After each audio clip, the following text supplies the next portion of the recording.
A few more moments.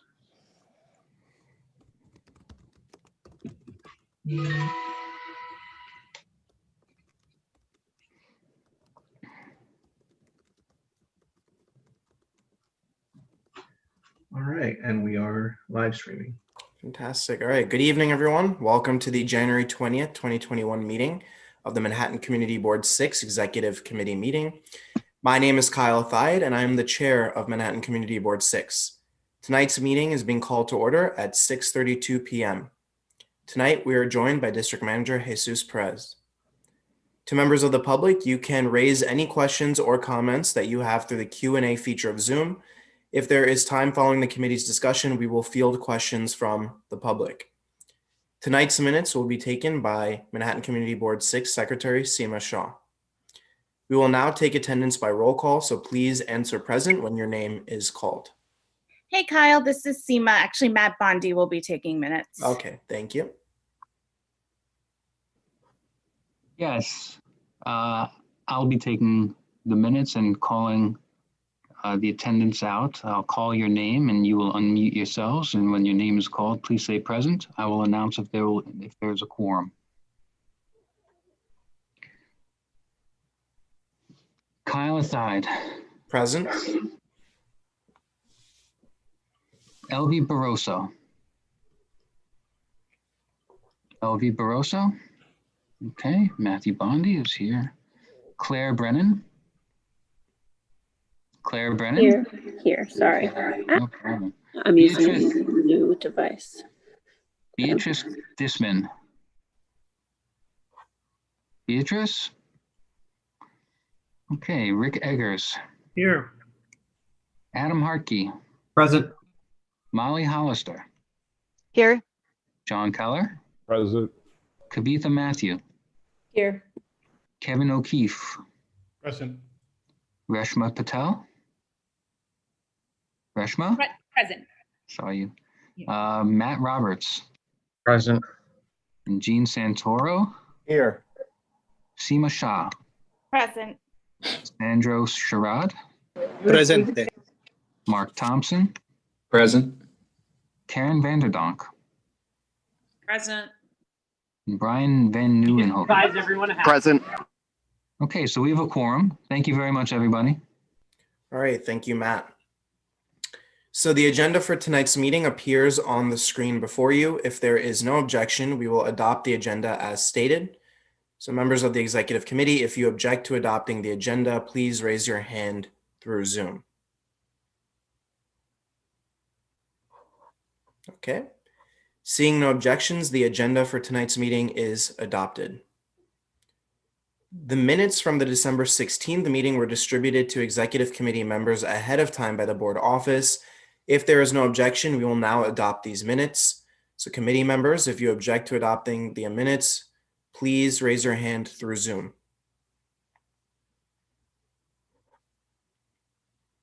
Okay, seeing no objections, the minutes from the December 16th meeting are now adopted.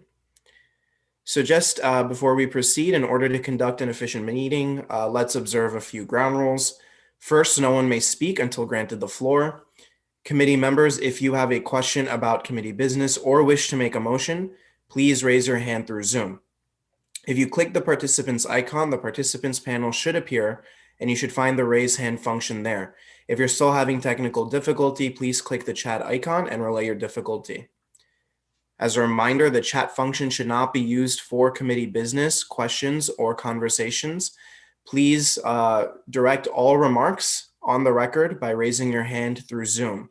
Chat should only be used to alert us of any technical difficulties you are having or to state in writing information, such as an email address that was already stated aloud on the record during the meeting.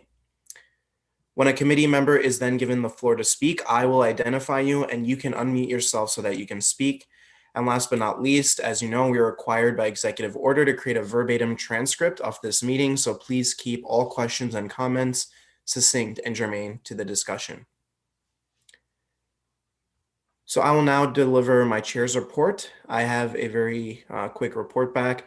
The first thing is, as I mentioned at our last full board meeting, we had a joint town hall with Manhattan Community Board 3, just to the south of us, on outdoor dining, and getting together to discuss how that has been working for our districts. There was a great attendance of it. I thought it was a very great conversation. We had not only members of the public, but the appropriate agencies there to discuss different ways that we can improve upon it, not only for the public, but also for business owners, employees, and us as consumers. So I thought the conversation was very productive. I thought it was a great showing. And I thought this was another great way for us to be partnering up with other community boards. And so the conversation very well, and I was very happy with how that turned out. And so we discussed the different ways that the policy was affecting our districts. Of course, it has affected us in a much different way than CB3. We haven't seen as much of the specific issues that they highlighted, but we have seen some of the sort of overarching themes like lack of communication with business owners, enforcement, and things of that nature. So I will be working with Claire, who already had it on her agenda last month, to kind of touch base on how this program has been working. So I thought that went very well. The other program that we had was the COVID-19 vaccine town hall, which took place last Thursday. I hope all of you were able to attend. But that was attended by over 100 and I believe 10 people or so, which was a great showing for Elvie. It was her first meeting as the chair of Health and Human Services. So I'm very proud of her and all of the great work that she was able to lead. And some of the initial feedback that we've already heard was that it was a very well put together program that was very science-based, very informational, and was accurate and reliable. And I thought that was really great to have that coming out of our community board. So I hope that we continue to share information such as that. And for any community board chairs within here, if you would like to put together programs like that, please do so. I know some of you already reached out to me about putting together such programs. So I look forward to putting that together as well. Last but not least, I sent out the emails about the work plans for each committee. So I want to thank all of you who've already submitted that. If you have not submitted that to Jesus and myself, please do so. We will be discussing that going forward. This will also play in very heavily into our executive committee meetings as we last discussed. So please do send that over if you've not already. And then, actually the last thing is that we will be putting together a public safety committee, which will be chaired by Matt Roberts. So further details on that will be coming for people who will be reassigned to that specific committee. So thank you, Matt, for your continued leadership, and looking forward to the work that's coming out of that. I know there's a lot on the plate for public safety. So thank you, Matt, for putting that together. And that's all I have for my report. So we'll now hear from Jesus Perez, CB6 District Manager.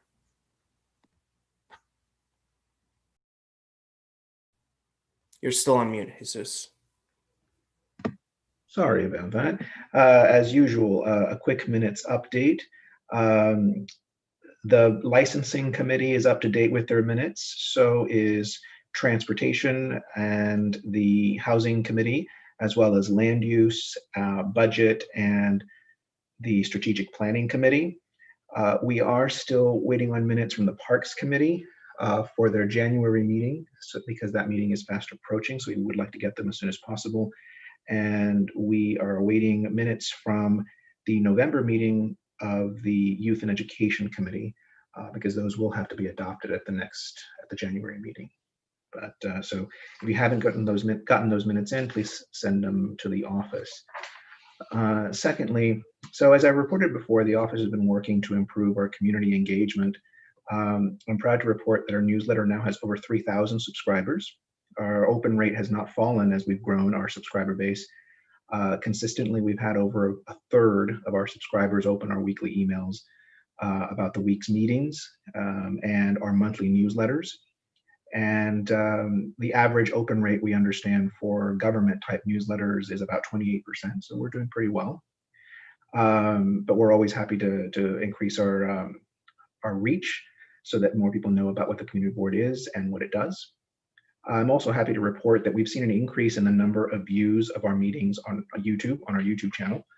The January 5th Parks and Environment Committee meeting was viewed after the fact over 300 times on YouTube. I imagine it's most likely because of the Stuytown item that was on the agenda. The January full board meeting was viewed over 500 times. It may have something to do with the fact that the new Senate Majority Leader popped by that meeting and spent a good 30-40 minutes with CB6 members, and word spread fast on Twitter that he was there. But it was good to see those kinds of numbers. Our attendance on Zoom continues to grow. 6 meetings in the last 6 months have had over 50 people in attendance, and 4 had over 100. So all of this to say that when we have interesting agenda items with interesting speakers, people in the community will attend. And last but not least, I'd like to remind everyone, because it is budget season, that we have available, bring it up here, we do have available for board members a database of our budget requests, and they can be filtered by committee. We also have updated this spreadsheet to include the most recent agency responses. They have just come out in the last few days. So we'll be working with the budget committee to disseminate this information more widely, but we can start with the committee chairs, and this is a good thing to review and for all board members to review, so that there's a way to keep track of how these budget requests are progressing through their life as requests. And that's all I've got. Are there any questions? Seeing none, I'm done. Thank you. All right, thank you, Jesus. We'll now proceed to committee business. So let's start with transportation. And as a reminder, I did put together how we will now organize our reports by committee in that email. So if you can follow that format, that would be great. And if you don't remember it, please let us know and we can walk you through it again. Okay, well, I think I've got it. We'll find out in a minute, won't we? Okay, a recap of the rezos last month. I don't know, you guys were all there for full board. I think you know what they were. There were 2 bus stop rezos for the Hampton Jitney, and there was one about Sammy's Law, which allows New York City to control its own speed limits. That's pretty much it. All very self-explanatory. This month's agenda, February's agenda. Okay, we're hoping for an update from DDC and DOT about the ESCR waterfront stuff and what they're going to do along Avenue C, and continuing for a better detour route or alternate route while construction is going on the river. This is already 2 weeks before the meeting, so of course we have no idea whether they're actually going to show up for sure yet. We won't find that out typically until a few days at most before, usually just a couple. Next item on the agenda is Brad Hoylman's Furious Law, which allows the city to use speed cameras in school districts in front of the schools for hours outside just the times that schools are in session in order to catch people who are speeding. If the city has to authorize this by saying that this is an area where these kinds of speeding is happening, racing is happening, and it's dangerous, and then they can use the cameras however they like instead of the limits that are imposed now. If DDC and DOT don't show up, because that'll be a fairly large segment of the meeting, we're going to move on to what are called accessible pedestrian signals, which are there for blind people, people who have sighted and other issues. They're the beeping noises that you hear in other cities and even very occasionally around New York when you're standing next to a signal. One of the reasons this came up is that there was a story in the Times about a month and a half ago about how especially blind people are having trouble navigating because the streets got relatively quiet, and engine noises are one of the things that they cue their street crossings by. So these are meant to compensate for that. And also they should just be there permanently. I mean, it's sort of silly. So we'll ask for them around hospitals and senior centers and stuff like that to begin with, if we get to that. If not, it'll roll over to March if DOT and DDC show up. And the last thing is going to be the continued Third Avenue discussion. Hopefully wrapping up our menu of asks and getting them to DOT and having them do some design ideas for us so that we can then hold either a meeting or a public hearing about it so that the community and the board members get to feedback. Goals. Okay. Basically to redesign New York City streets and make its various aspects of transit, including mass transit for sure, function better for the people who live here. That's the general goal. Safer, more usable by everybody, improve air quality of life for everybody. So that's one of the reasons that we're looking at. I know that some people have grumbled that this has been a sort of bike-centric committee, especially the last couple of years. And I don't necessarily agree with that. I think we did a lot of good work in various directions.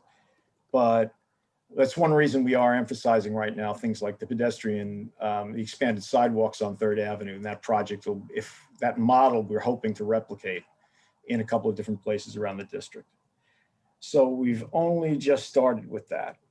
I think that covers enough of the goals. I'm not sure what else you wanted, Kyle. I could go on for a while. And No, that's perfect. That's and thank you for going first too. I know it's in your well, you know. But yeah, no, because Do I these get a cookie? conversations Oh. are meant to, yeah, inspire partnership as well. You know, just using air quality as an example, that's definitely something that crosses over with environment and parks, which is next up.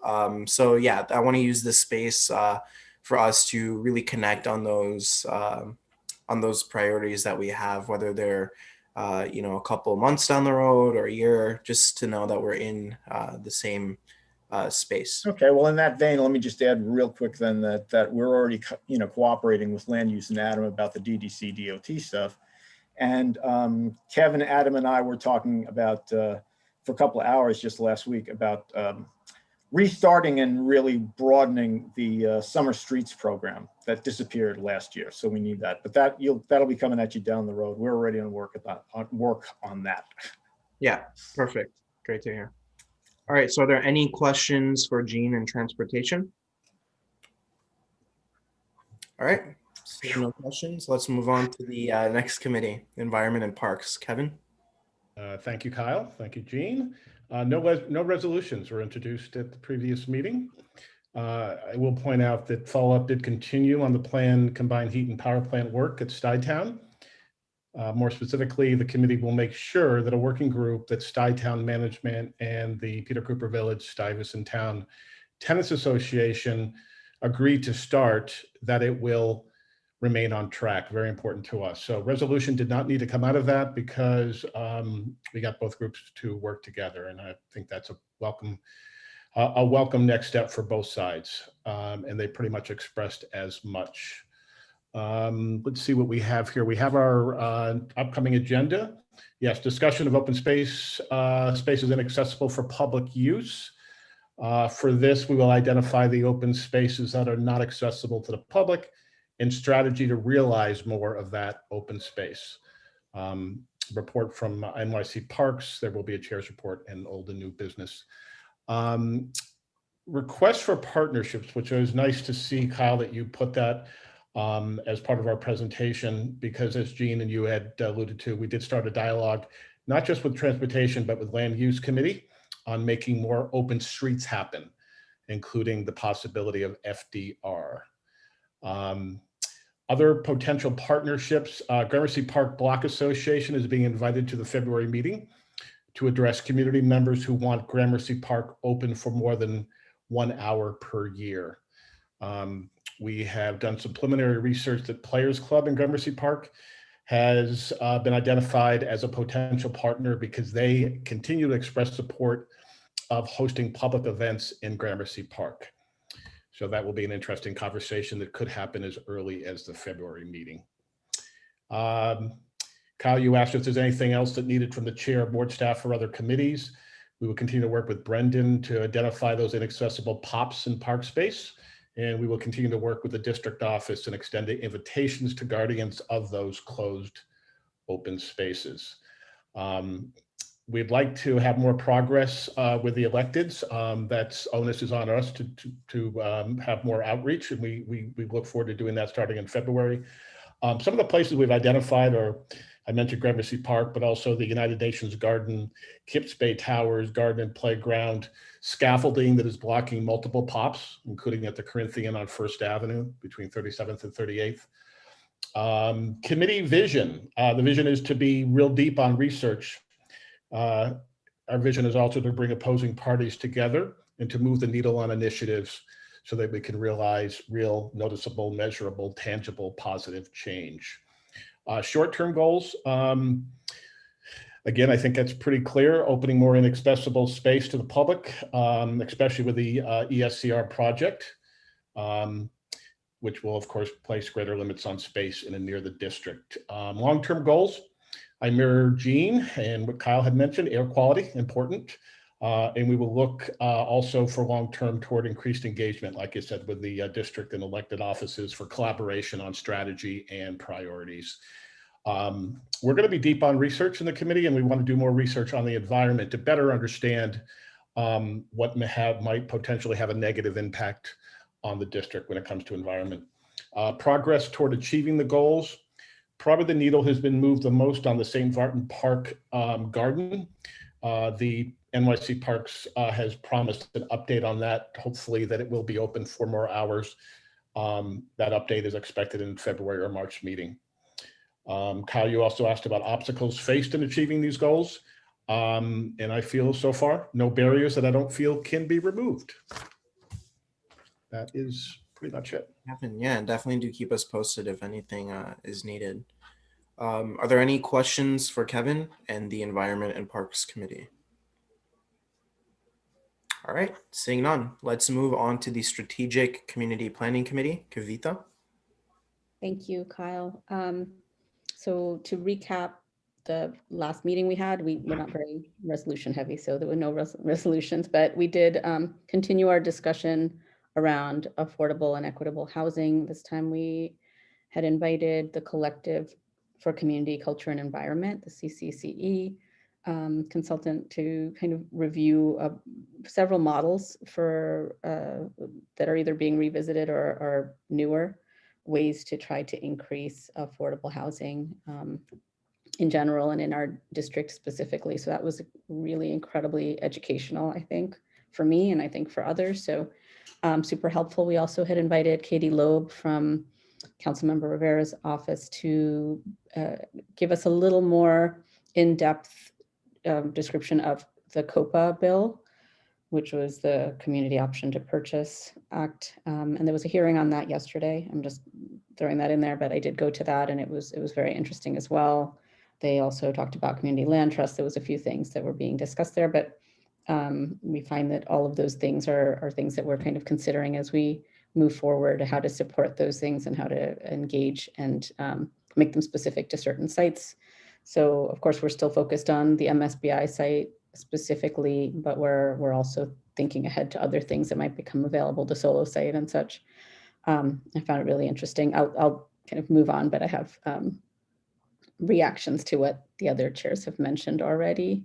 Our upcoming agenda for February 4th, that first agenda item, we did invite Open New York to talk about their experience and solution or ideas for affordable housing. That's confirmed. So we're going to be, I'm going to be meeting with them on Friday and getting a little more detail on that. So we may tweak the title or the description, but that should definitely be happening. We wanted to keep that topic open for at least one more meeting and then move into informational sessions on other areas that is, and with those, we do need some collaboration with other committees, or I would really like that.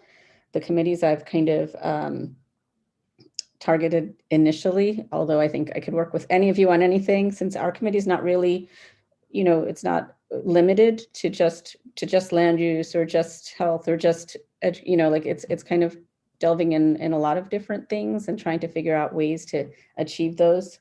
So I had identified Health and Human Services as being something I want to talk to really soon, given the MSBI site, and really trying to get more of a handle on what we've talked ad nauseum, I think, about what the services we're losing, what's moving out, but I want to get a little more in depth about, what's changed because of COVID. I want to bring MSBI into the conversation, also connect again. I attended one MSBI task force meeting with the borough president's office, but I want to check in and see if there's another one coming down the pike. Now that it seems like the second wave or whatever wave we're in is maybe leveling off a little bit. I think it's a good time to come back into that discussion. Environment and parks. Kevin, I really want to connect with you. I'm really interested in what you're talking about these open, closed, so-called public spaces, and see how we can partner on some of those, maybe identify them. And if there's something that you can't fit into one of your committee meetings, we're happy to take it on. Down the road, I was thinking in the spring we'd identify open area and parks as one of our goals within the strategic planning, within MSBI, the solo sites, and see how we can talk about those specifically. And then youth and education as well, just with youth and education, and I don't know where this falls, but more of multi-generational community kind of services. I'm not sure if we have a committee for that or if that's just all of us kind of thinking together. But all of this is meant to lead up to what my Wells, my vice chair, and I have been playing around with, which was an idea for a more of a visioning session with various committees where we either it's Zoom or we get together in person eventually, but for now Zoom, that we can really talk about, overlay some of these things that we're all trying to achieve, whether it's the park stuff, whether it's the transportation stuff, whether it's, the air quality and the health needs, and try to make more of a comprehensive idea that's a longer term plan. That's kind of our, this is our identity building for our district that we want to see 10, 15 years from now, but start working on it right now. So that's our vision, is trying to figure out how to convene something like that. I'd love to see if people are interested, because we can definitely put all the architects on the committee can put our hats together and be able to put materials together and get things from you guys too, in terms of the expertise you have in your various areas, and try to convene more of a working session that could even be outside of our usual meeting times. So that's something that's on the horizon for us. In terms of other requests I would have is just some more targeted outreach as to our Perlman Place website. I know that we've been getting, it's good to hear that there's a lot more activity in general on the website and maybe the newsletter, but if there's a way to include that in upcoming messaging, we'd really appreciate it, just because we want to get a wider community input on some of those items in the near future, so we can start compiling those. And then, yeah, we're going to address MSBI solo site. Richmond's has been working on, I think, some of the solo site stuff. I'm not sure if he's gotten very far on that, but we'll continue with that. And I'm just trying to see if there's anything else. I think that's really, that really kind of spells out what we're looking at for the next several months. Perfect. No, that was a great job. And I would also encourage everybody to attend the strategic community planning meetings. They are great meetings. And as Kavitha mentioned, she wants all of your input in the work that they're doing. So I highly encourage either you yourselves to be attending, or encouraging your other committee members to attend as well, because this is a great opportunity for us to really come together and think about how we want to shape a lot of things in our community. And even if we want to create some space during our executive committee meetings to discuss this, that's something that we can do as well. So definitely reach out and, figure out if that's the best way to get our ideas out there as well. So we can definitely figure that as well. So are there any other questions for Kavitha and the Strategic Community Planning Committee? All right, terrific job. Thank you so much, Kavitha. Next up, we have Budget and Governmental Affairs, which will be meeting on my birthday, actually. So, Rick, I hope you have a great agenda. No, I'm going to defer to Reshma, who is going to be doing the reporting and agenda for the committee for the immediate future. Perfect. Thank you, Rick. Thank you, Rick, and happy early birthday, Kyle. Thank you. If you come to the meeting, we'll bring a cupcake or virtual. I keep on forgetting that it's all virtual. So as everyone heard at the full board, in our January meeting, we focused on the governmental affairs side of the committee, and we talked about how to improve voter services. We had 3 speakers come, and for our February meeting, we didn't have any resolutions come out of it in January, but we want to take the discussion further, and perhaps in February, the committee will come up with something that they want to have a resolution for, because there were several suggestions that came up both after our meeting and at full board for ways that we could kind of impact better voter services in the city. The January budget modification was released last week, so our next meeting will be focused on that. And we, as a community board, have to give comment within 30 days. So we're really going to have to go line by line with the register of items that we submitted. As will be not a surprise to anyone, most of the items that we submitted were given saying, this is something we'd like to do, but we don't have funds right now, given the current situation in the city budget. There are some items that actually they mentioned, like the Asher Levy project. They said it's been partially funded already, which was good to hear. And then the one item that they did say they're going to fund is we had asked to make sure that all the bridges and sidewalks are ADA compliant. And that is something that the city said they are working on doing. In terms of, outreach to other committees, we need to have outreach with everybody because we need to know what your budget needs are. So, I would like to have that dialogue with everybody. And just hearing what Kavita was talking about in terms of strategic community planning, given that you're a new committee and we haven't really had interaction on what your budget needs would be, but if you're thinking long-term, like 10, 15 years, then that really overlaps with stuff that we're looking at for all the other committees, like that we want more park space in our district, right? That's a longer term planning issue. And then even the community land trust, right? Like if that's going to happen, how does that get structured? How does that get funded? And maybe that's a discussion that we have together and we bring in some experts to talk about community land trust. And we're also going to reach out to the extent that projects we want in the district aren't not funded by the city, which is almost everything, as I mentioned earlier, talking to the 2 city council members, Keith Powers and Carlina Rivera, and seeing that with the participatory budgeting, maybe we can see if some of those projects, if it's in their districts, that we can somehow fund through that process. And yeah, and I think that's it. All right, thank you, Rashma.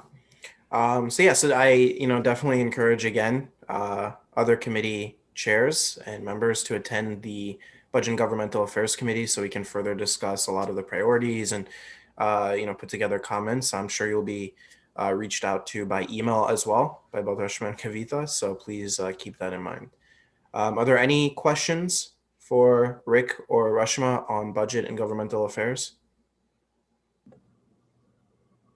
All right, seeing none, thank you very much. All right, so moving on, our next full board meeting will be held on my mother's birthday, which is February 10th.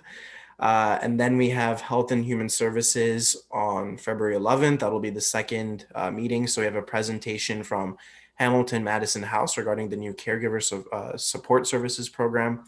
So again, a lot of the reach out into the community we'll be seeing from Health and Human Services, not just on COVID, but on a lot of the other services that are important to physical, mental, emotional well-being. I don't have any report from LV. The big thing was, of course, the town hall that we put together last week. Jesus, did you hear anything else from LV that she might wanted to have mentioned at this meeting? No, she's working on her agenda for March as well, but it's too early to announce anything just yet. Perfect, thank you. And then next up, we have housing and homelessness. Corinne?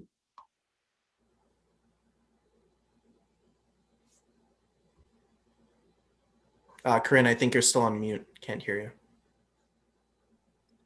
There you go. Hi, everyone. To recap, you heard most of it at full board. Or no, I don't think we even had a meeting in between this executive one and the last one. So no recap, sorry.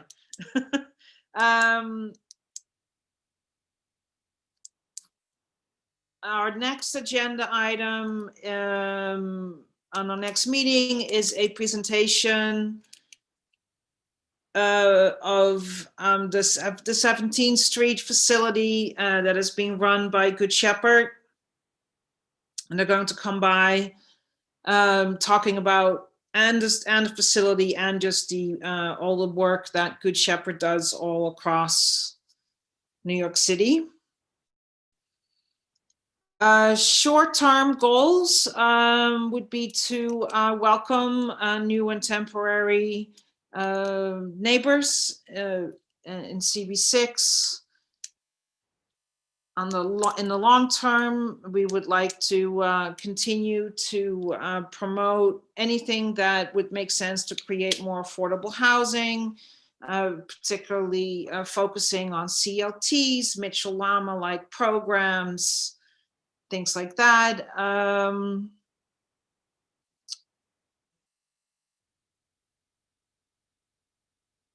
What's the next one there?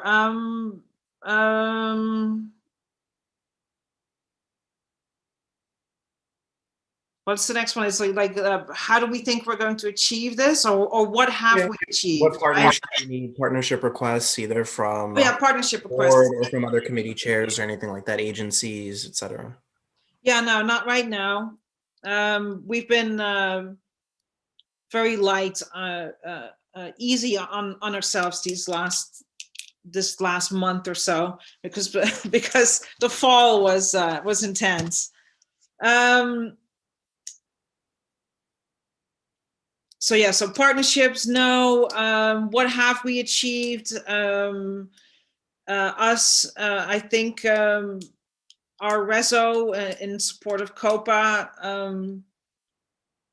helped nudge things forward, and the hearing that hadn't been scheduled yet when we did the reso was scheduled and was yesterday. And I'd love to hear, Kavitha, how that went.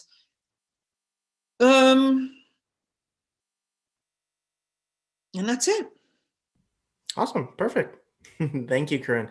And I also want to thank you again for your testimony that you submitted in support of COPA. And we shared that on our social media as well to show the great work that Corinne has led. So thank you again to you and your committee for all of the great work that you're doing, particularly on affordable housing. So if anyone else would like to see that, please do share that as well on your social media. We like to share the work that we are leading. So thank you again, Corinne, for that.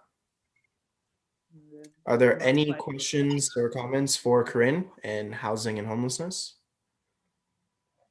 All right, seeing none. Thank you, Corinne. So our next executive committee meeting is on Wednesday, February 17th. And then now we have land use. Adam. Hi, good evening, everyone. So we did not have a meeting in late December. Our previous meeting was in November. The big one we passed was regarding the recent rezoning for resiliency. Kyle, I sent you the notes. So for tomorrow for board. For the upcoming meeting, that's next week. It's more ESCR stuff. There'll be a presentation from the regarding the signage, but for the February meeting, like you see on the screen, we're talking more about the helicopter related items. The Borough President's Office has followed up with what was presented at the Borough Task Force in December. This has obviously been a big hot button item, for our district, and that they land here, and then there's been other things that have been circulating around. We're sort of monitoring it. We'll give a recap either in this current meeting or one coming up to sort of discuss if there's pending federal legislation, because really that's the only way that this is going to be fixed. We're happy to support it or craft it if need be. So in terms of jumping ahead a little bit, in terms of active partners in that effort, it would definitely be the Borough President's Office and any of our federal officials, or maybe we should have asked Senate Majority Schumer this last week, now that I'm thinking of it. Darn. But in terms of vision, again, I'm just going to echo a lot of what has been said already. You know, it's about cross collaboration. In terms of short-term goals, it's about sort of activating our waterfront space in absence of ESCR. Truthfully, I think, you know, based on what everybody was saying in terms of summer streets and those sorts of things, it might make sense to have like a larger sort of effort to sort of get that to happen. I mean, at a minimum, it provides open space for everybody. But at a maximum, it helps sort of businesses, you know, and other sorts of things. So really, this is a touch point on all of our committees, and I think it's something we could champion and do a lot of good on. Short, long-term goals. These are some of the things that Kavitha had brought up earlier. It's in the solo site, and so we'll be an active partner in that with her committee. But then also too, I'm waiting to hear more back from Councilman Rivera's office regarding, there was talk potentially about a comp plan or legislation about that. So that's sort of going to be on our radar. Again, they've been, as Kavitha and others have said, they've had a lot of important legislation this week, so they've been a little preoccupied. So once we hear more back from them, we'll sort of act accordingly. The best way to achieve these goals are, you know, to work with all of you, which I owe a lot of you emails. And so thank you for your patience. Hope to speak to you all soon. And obstacles, many, but, you know, together, you know, we hope to achieve them. And I think that's it. Actually, in new business, I'd like to bring something up. So I don't want to belabor anything. So thanks. Perfect. Thank you, Adam. Are there any questions or comments for Adam and land use? Adam, we'll reach out to Maloney's office to see if they have any legislation in the works regarding helicopters. If they do not, then we'll return to you and go back to the drawing board, I guess. Thank you. That would be great. And again, if there's something they're even thinking about, you know, we're happy to sort of cheerlead, you know, to help them help us, if you will. All right. All right. Next up, youth and education. John? Yeah, hi. First of all, I want to thank Kyle. He and I have been talking at some length about re-envisioning the mission of this newly formed, newly reconstituted committee. So in terms of resolutions, nothing to recap. And before I'll speak about the February agenda, I'll actually talk briefly about our January agenda, which is to look at our goals and set goals and objectives for the committee as we move forward. This will be the first time the committee will have met in its new form. And therefore, on February, I want to talk about the side of this that doesn't get talked about much, the youth side of it. And we're looking to get someone from the Department of Youth and Community Development to come and talk to us about, you know, how we might work with them and how we might work better within the zone. And then on education, we are going to be addressing the idea of a town hall in March, which is not for discussion right now. But one of the main things we need to identify in terms of our goals is the role that a community board can uniquely play around education in the city. There are literally dozens of engaged activist and advocate groups, many of them elected. So what is the role that a community board education committee can uniquely play? And my own thinking, subject to discussion at our January meeting, is that we have unique access and are looked to in a unique way by our elected officials. And so that seems to me to be something that will be at the center of the goals that we come up with regarding the Education Committee. As far as liaison with other groups, I think youth side of this, I think we definitely would be wanting to liaise with Kevin and Environment and Parks as to how, you know, open spaces are used by kids in our community. And in education, Corinne and I have already collaborated on a joint resolution and other matters related to housing and homelessness as it affects kids in our schools. Obstacles, there are a couple of things I would say cynically. If we weren't being recorded, but clearly there's a lot of dysfunction in how the DOE is functioning at this point, well recognized across the city. So we have to deal with that. And I think that's it for now. Great, thank you, John. Yeah, no, I'm very excited for the reimagining of youth and education, and I know that there are a lot of different topics that are coming up. Just even some of the other ones we were talking about, like summer youth employment and things like that, that are very, very important to our communities and to our young people. And it'll be great to be able to focus on issues like that as well. Are there any other questions for John in youth and education? John, as for a representative, securing a representative from DYCD, will you be doing that, or do you need our help with that? The one thing on my notes here that I left out was I would like to reach out to the board office to help us get a representative. It was I had it written down here. It didn't cover it, Jesus, but okay, we'll get on. Help us with that. We would really appreciate it. Brendan, just a shout out to Brendan, who's been terrific all along in supporting our committee. All right, good to hear. We'll get on our contact at DYCD. Thank you very much. Kyle and John, I have one comment. In the latest budget modification, the mayor is proposing $150 million cut in fair student funding, which will impact, and potential cut to the summer internship program that you were talking about too, which they had tried to do last year, and then luckily it didn't happen, but that's being proposed again. Yeah, let's, that would be one of the things we would want to talk about, I guess, would be the answer to that. I didn't want to jump into too many specifics here, but yes, plus I think people, I don't want to take too much time on this, but I think people are just waking up to the impact of, COVID on the budgets of our schools. And this all comes through fair student funding. Fair student funding is directly tied to the number of kids in schools, and we have no idea how many kids will actually be in our schools come September. It's down at least 30,000. That's, I think, a conservative estimate. So far, and each kid brings with them, depending on their status, somewhere between $4,000 and $6,000 of income to a school.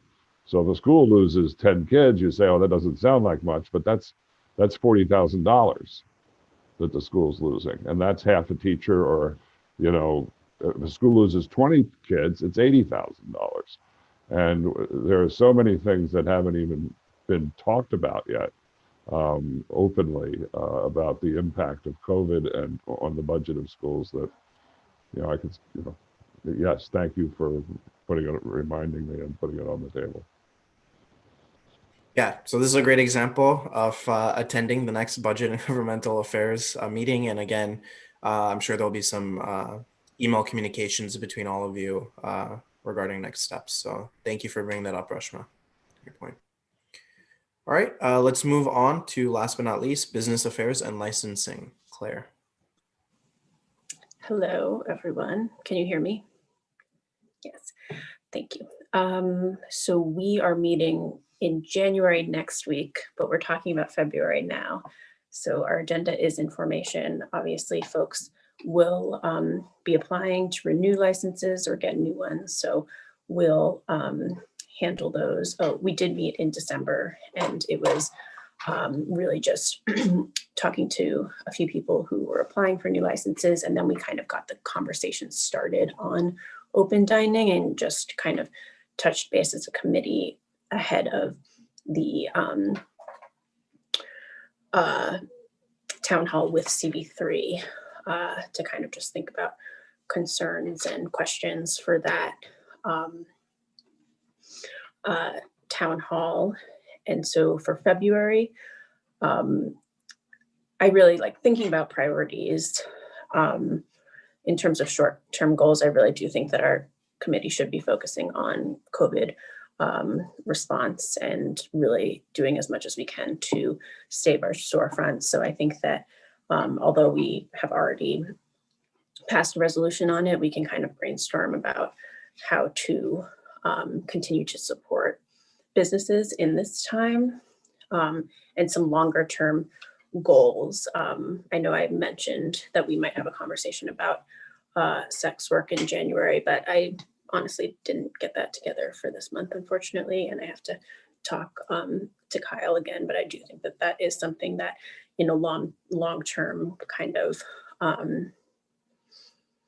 idea thinking, that will be something that we will tackle and discuss and hopefully pass some resolutions on. I also am, I might have mentioned this previously, but street vendors is another cause that I would love to have someone from like the street vendor project come up. So maybe in a February meeting, that might be something that I will coordinate, but we've been working really closely with the transportation committee, which has been really great. And Jean and everyone has been really supportive there, but certainly welcoming any more collaboration from this team that anyone might think of. But yeah, that's about it for now. I would say agenda still information, but hopefully talk to some people from the street vendor project in terms of like in a COVID lens. That would be something that I want to do in February. But that's really all from me. Claire. And follow up with me by email, because we did have someone from the Street Vendor Project present like a year and a half ago. This is obviously before COVID. So we can definitely follow up with them again, because I think the COVID lens is super important. So, so glad to hear that it's back on the agenda. So yeah, definitely follow up with us on that. Okay, thanks, Kyle. Are there any other questions for Claire on business affairs and licensing? Claire, this is Seema. One comment I have potentially for our committee to take a look at is like just at a macro level, how are business regulations affecting small business growth and development in the city, and potentially thinking through what regulations are cumbersome or potentially unnecessary that have been relaxed during COVID, that potentially there's an opportunity for us to continue relaxing. And, you know, I don't know who's like best equipped at kind of doing that legal or somewhat legal and regulatory analysis for small businesses, but I think that there's an opportunity there for us to push for like, you know, safeguarding and baselining kind of new regulatory frameworks as well. That's a great idea. So maybe we can add that if that's possible to the agenda just for a discussion. Yeah. And if you had anyone, it could be just a general discussion for sure. But bringing someone to the committee would be great too, who's more like better versed in those kind of things. But yeah, I'll do some thinking around it too. Okay, yeah, then we could talk offline, but I'm amenable to adding that to the agenda for sure. Great, thanks. Thank you. Are there any other questions or comments for Claire? All right, so just to wrap up this section, I just want to thank everyone again for adapting to the new model. I thought it was very time efficient, first of all, so I want to thank everyone for that. But also, I thought it did lead to some great potential partnerships and continuing the conversation offline. So thank you for all of that. As we move forward, you don't have to repeat the goals that you have for your committee each month that we go through this, but a update on how you've been doing on accomplishing those goals would be great. And if you have new ones that pop up as you move forward with the work, definitely do share that with the rest of the executive committee as well, so that we can proceed from there. So thank you for that. And again, if you have any feedback on this process, this is obviously an experiment. Please reach out to me and let me know how we can improve on this process going forward. So next up, we have new or old business. And I know, Adam, you indicated that you have something. I did. I'm sorry. It's actually two things because I just clicked up in this tab. I forgot I was going to share with everybody. I can send it to the office and they can distribute it, but there's going to be a webinar on January 27th, hosted by Wagner and the New Yorkers for Parks and the Trust for Public Land. It is about investing in park infrastructure. Seems like that would be of interest to almost everybody on this call and on the community board. So it might be a fun one to attend. I guess kind of to segue into that, there was a court ruling I think in this past week about public participation within the Gowanus rezoning, about it being in Zoom versus the public meetings. And I don't know if things necessarily we have to discuss or belabored this evening, but I'm a kind of a glass half full kind of guy with sort of our current situation. And, I think it's sort of like what does the new normal look like in the spring and the summer? On one hand, it's like, I do miss seeing you guys all in person. I think there's something that has been lost there. But on the other hand, like the stats that Jesus was saying, you can't argue with those, like, in terms of the reach of these meetings and the information that we've distributed as a board. It's been a lot, and it's been a success. So I guess in terms of the broader theme of this meeting, in terms of long-term thinking, what do we want our meetings to look like, sort of in the post? I don't know what to call it. Is it a Zoom hybrid? What is it? So something to chew on, and something I think that we have a potentially some input on with the borough president and beyond. So that's all I want to say. Thank you. Awesome. Thank you, Adam. Yeah, that's definitely something that I've been thinking about as we venture into this new year, and something I'll be discussing with Jesus about what's the best approach moving forward. But yeah, again, any ideas or input is definitely welcome to that conversation. All right. Is there any other old or new business? Please raise your hand if you do. All right. I see Kavita's hand up. If you have Kyle, before we go to Kavita, I'm sorry. I can't, as a host, I can't raise my hand. Oh, sorry. But to Adam's point, that is something that we've been thinking about.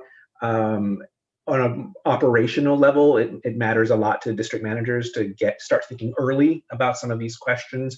And I know Brian Lafferty, our representative to the borough president's office, is here, and he can attest that at our monthly borough service cabinet meetings with the borough president's office and all the other Manhattan DMs, I have been bringing this up because it is important to start thinking about it now rather than like 2 weeks before it looks likely that we can get back to normal, because we know how to do all Zoom, we know how to do all in person. Most likely what will happen is they're going to try and do a hybrid, but that is actually the most difficult of the three options. And it will require money and investment and logistical know-how. And it's best to sort of start thinking about that now. So we are going to continue raising that issue with the VP's office. Thank you, Jesus. Kavita, you have the floor. Yeah, thank you. I just had a question. I think what Adam said just kind of reminded me about this, but I had talked to someone a couple of days ago who was thinking about applying for her community board, not this one, but another one, and was, advising her on some stuff and how she should, go to the meetings and get to know people, and then realized, in Zoom, it's really hard to do that. If you're just attending as a member of the public going to a meeting, it's not really like you can, hobnob and introduce yourself to people. You can put a comment in the Q&A, but that's really it. I'm just wondering how it's impacting how people are applying or getting interested or getting engaged when they're not part of the community board already. Yeah, so that's obviously something I've been thinking about as well. A big priority for me is recruitment, particularly looking to next year's class of recruitment, because I think this year is the time to really, to show up and do that interaction, as you mentioned, with the different committees and with the people on the board. So that's something I've definitely thought about. I don't know how it's affecting this year's crop of applicants. That's obviously something that the borough president's office would better be able to equip about in terms of numbers and anything like that. But what I've seen just personally, just through my own experience, is a lot of people being interested in community board. Probably, I don't know, more so maybe than other years, particularly of everything that's been going on in this past year, and really, harnessing that civic energy that we've seen and bringing that to the local level. So I've seen a lot more people talking about community board, and we've seen, as Jesus mentioned at the top of of tonight's meeting, about the numbers that we've seen in terms of engagement with our work, which has been a really positive sign. But in terms of applications, I'm not really sure. I know, Brian, you're on. I don't know if you have anything to add to that or mention on that. in terms of. Sitting on like motorcycle. To what in particular? Oh, sorry, not Brian Lafferty, not you, Brian, about the borough president's office applicants. Yeah. Oh, by the way, as Brian, the treasurer, I totally support all of this, and we do have money to invest in this. And yeah, I thought I would just clarify that. Anyway, Brian. Sorry, I forgot we had multiple Brians. So Brian Lafferty, yeah, I see you've unmuted yourself. You have the floor. Hi, yeah. So far we actually haven't seen as many new applications at this point last year, this year. So, we certainly appreciate all of your help in terms of trying to recruit people who you think might be good candidates. We're going to be doing some outreach on advertising on social media platforms. And hopefully that will also help to increase the numbers of applications that we receive. But certainly all of you, your reach as members is an asset.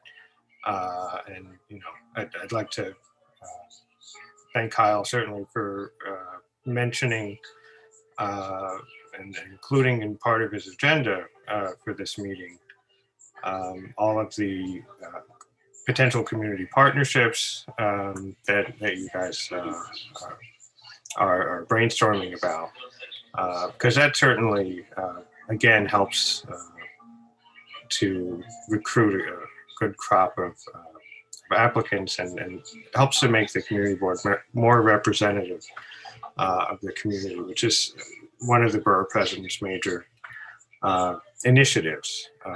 So we certainly would appreciate all of your support. And, if there are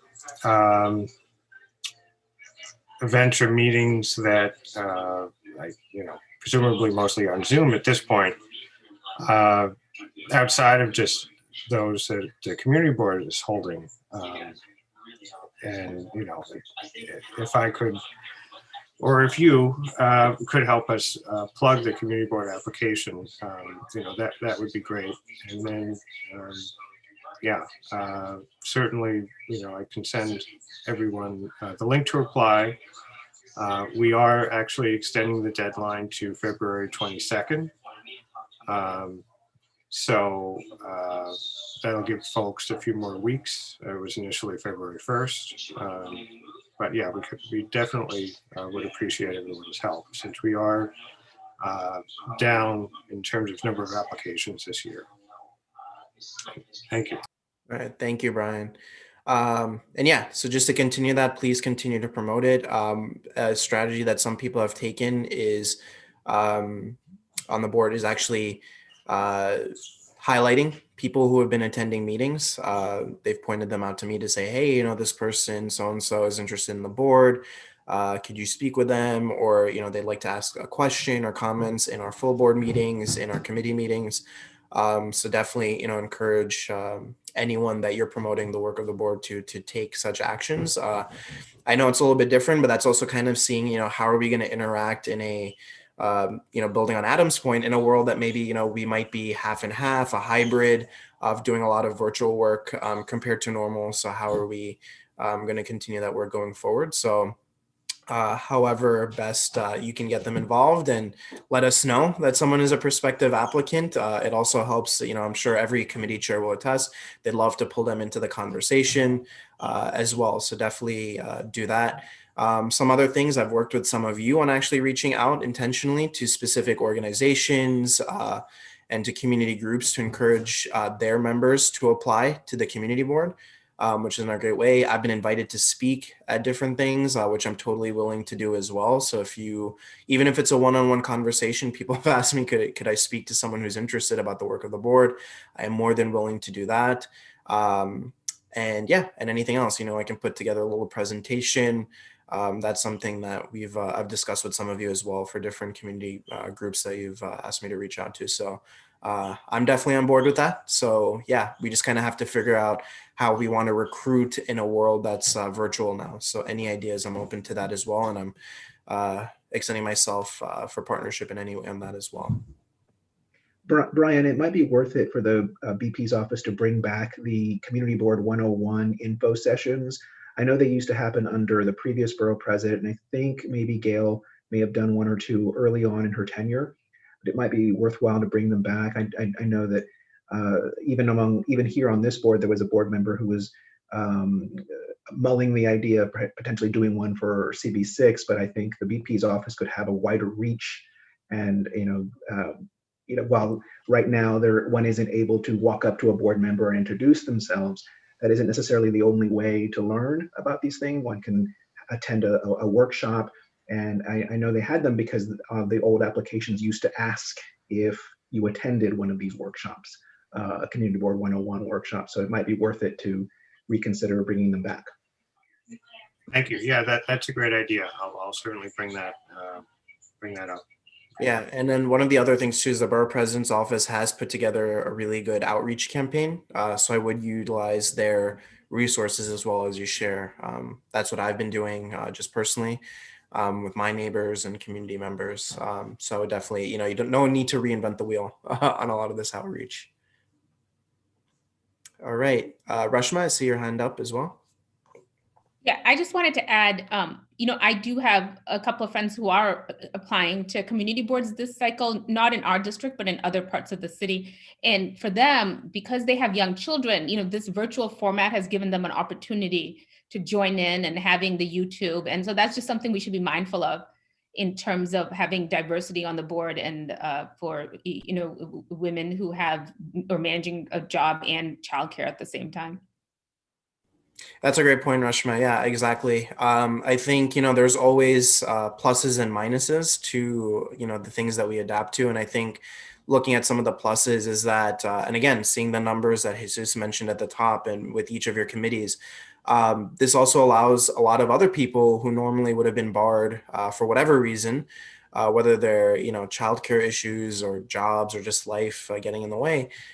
This now allows for people to interact in a way that they've never been able to interact with us in our work before. So really, harping on that and utilizing that as an opportunity to engage with people that might not have been able to walk through the doors of our meetings to begin with, I think is a really great point, and something we should also keep in mind as well are the people who normally wouldn't have been able to walk through the door or attend our meetings now do have a opportunity to do so, and we should be thinking about them as well. Thank you for that point, Rashma. All right, I'm not seeing any other hands. I don't know if someone had a hand up before and put it down, but if you have any old or new business, I'll just give you a couple of seconds to raise your hand.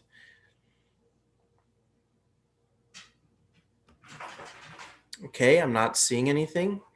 So with no further business, I'm adjourning the meeting at 7:39 p.m. Thank you again, everybody. I hope you have a great night. I hope you all stay well. And again, keep a lookout for. Thank you. Bye, everyone. Thank you. Thanks. Good night. Bye. Thank you, Kyle. Bye. Bye. Bye. Bye.